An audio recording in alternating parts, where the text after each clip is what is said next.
tender pork belly simmered low and slow in a rich, slightly sweet Thai curry sauce. I mean, this was hands down the best thing I ate on my entire cruise. And I got it in a Bangkok food mall. It was pork belly curry. And you know what? Now I'm on a mission to recreate this pork belly curry in my own kitchen. And I'm using Chat GPT to help me. Now, this isn't your typical Thai curry. There is no coconut milk in this recipe. It's a little savory, a little sweet, slightly spicy, and you can customize the heat to whatever you prefer. So I'm going to walk you through how I recreated this recipe, and then we're going to make it and do a taste test. So come along with me. So basically, I had done some searching on my own, couldn't find what I was looking for, so I asked Chat GPT for help. And I didn't give it that much to go on. I said, what pork belly curry has like a brown gravy, slightly sweet, and not made with coconut milk? Well, that was what I remembered. Then it asked me some other questions, and it pointed me towards a northern dish called Gang Hung Lei.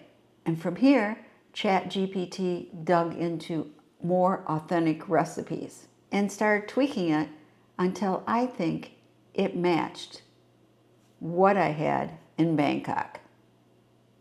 But I won't know. We're going to make it right now together, and I won't know until I do the taste test at the end. So will I be successful? Well, watch and see. You need to start with a pound of pork belly. Just look at that beautiful meat, fat there. Now, you might not get it at your local grocery store. I know it wasn't available in this format at my grocery store, but I went to one that caters to Hispanic residents, and I got this beautiful pork belly. Next step is cutting it in 1-inch pieces. And I'll say again, it's always harder cutting something when you have a camera between me and the meat. Here we go. Okay, almost. There we go. So now we got a nice piece, right? And I guess we're going to go halfway through it here.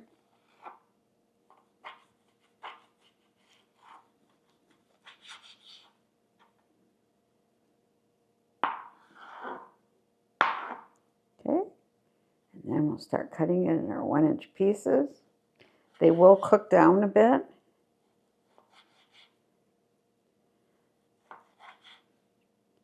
Here we go. And I'll be back when I got this done. So here's the ingredients for Bangkok pork belly curry. You need to have the pound of pork belly cut into large chunks. I made them about 1 inch. 1 tablespoon oil as needed. 3 to 4 cloves garlic minced. 1 to 2 slices fresh ginger thinly sliced. 3 to 4 cups water or broth. And then for your flavor base, you want 2 to 3 tablespoons of Thai red curry paste, 2 tablespoons palm sugar. In my case, I just use brown sugar. 1 1/2 tablespoon fish sauce, 2 teaspoons dark soy sauce, 1/2 teaspoon white pepper, and 1 tablespoon oyster sauce. And then optional, I did add chopped green onions. You might want to add cilantro, but my husband hates that. And I did add chili flakes later. And you can even add some more chili sauce. And that's it. Whoops, before we get started, I wanted to say that dark soy sauce is not the same as just the color, right? Doesn't mean it's a darker color, although it is. It also is a sweeter and thicker soy sauce. And if you can't find this in your store or your Asian market, it's real easy to make. All you need is brown sugar, water, and regular soy sauce. And you'll see plenty of recipes on the internet. Now we have our pan set over medium heat. We're adding our wonderful pork belly slices. Get it all down to one layer. And now we just want to render the fat a little. You know, that fat equals a fantastic, rich flavor boost. But we're trying to brown it a little. We're not trying to cook it all the way through. Please notice there was no oil in the pan. You do not add any oil before you brown your pork belly. Okay, that's the way you want it. Browns like that. So we're going to turn over our pieces and do the other side. Now we're going to place our ginger. There we go. And our garlic.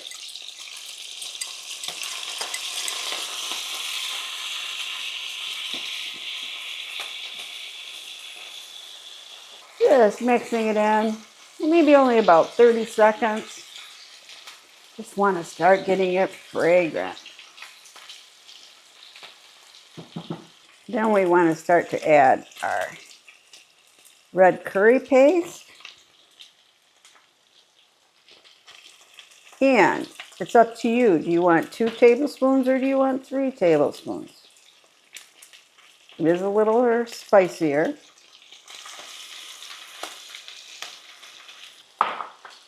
And you know me, I'm going to go for the 3 tablespoons because I like it spicy.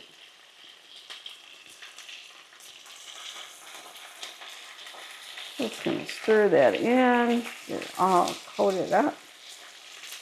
I can already smell its deliciousness. We're going to let this cook for about 3 minutes. Just love this beautiful color. Isn't it pretty? Getting a little black on the bottom, so I think it's time to add our liquid, be it water. You can just use water. 3 to 4 cups water should do it for this recipe. But I just had pork broth, well, specifically ham broth, for when I made a 16-bean soup left over. So I thought, it was in the freezer, take it out, and let's use it in this recipe. But if you just have water, that's fine. I did remember, however, that often Thai cooks use pork rib bones and meat to give the broth extra flavor.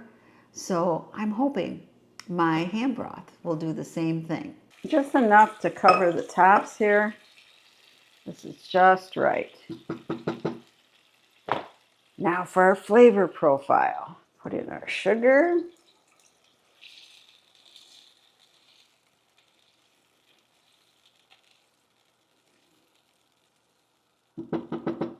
We want 1.5 tablespoons fish sauce.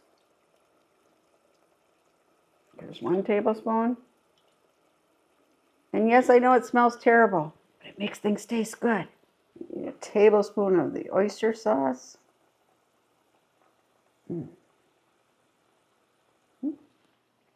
we're stirring it as we go. And I'm turning down the heat a little. 2 teaspoons of our dark soy sauce. 1, 2. And we're stirring up.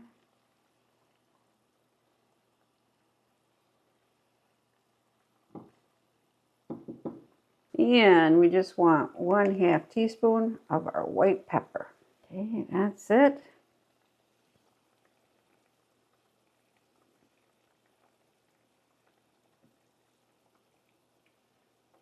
Now we're going to turn it down to a gentle simmer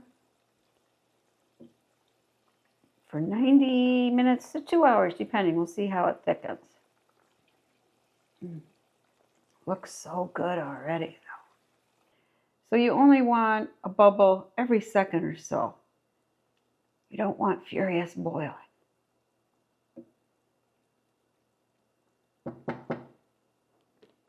And don't cover it because we want the sauce to reduce. Be back in about 90 minutes. And now the hardest part. We wait 90 minutes to 2 hours until that ultimate taste test. So it's been 90 minutes. Look how it's reduced. I'm going to leave it on for just maybe 15 minutes, maybe a half hour, and we'll be back. Well, can you hear Xander? He's trying to tell me it's his meal time too. I think this is just about done. You can see it's gotten a much darker color.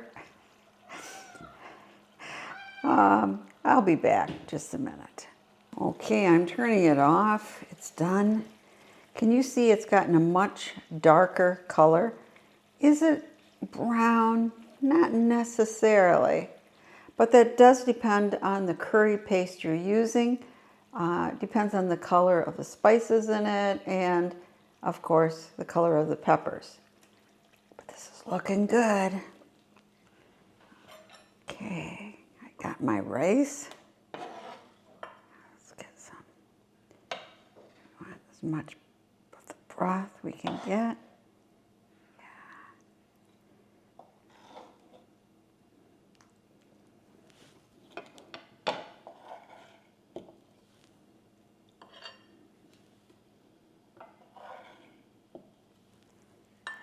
That's looking good, isn't it? I remember I added some sliced green onions.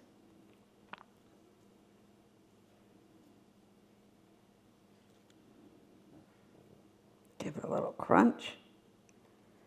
Okay, it's time for a taste test. Some onions and rice. Let me just show it to you a little up closer. Doesn't that look good?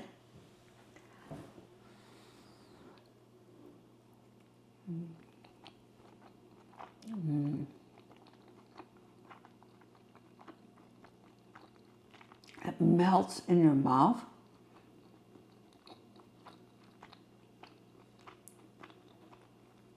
It's really good, a little salty, not really spicy. I might even add a little more red pepper. This is very, very good. Is it though exactly how I remember it? I'd say no. I think there was a little more sauce, more gravy-ish. But let me tell you, this is darn good.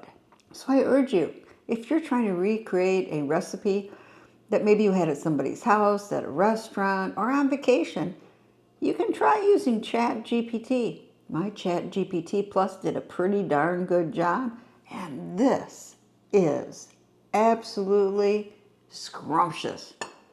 Be sure to stay tuned for more travel vlogs, and you never know if I'll sneak in a recipe too. As always, remember, adventure awaits.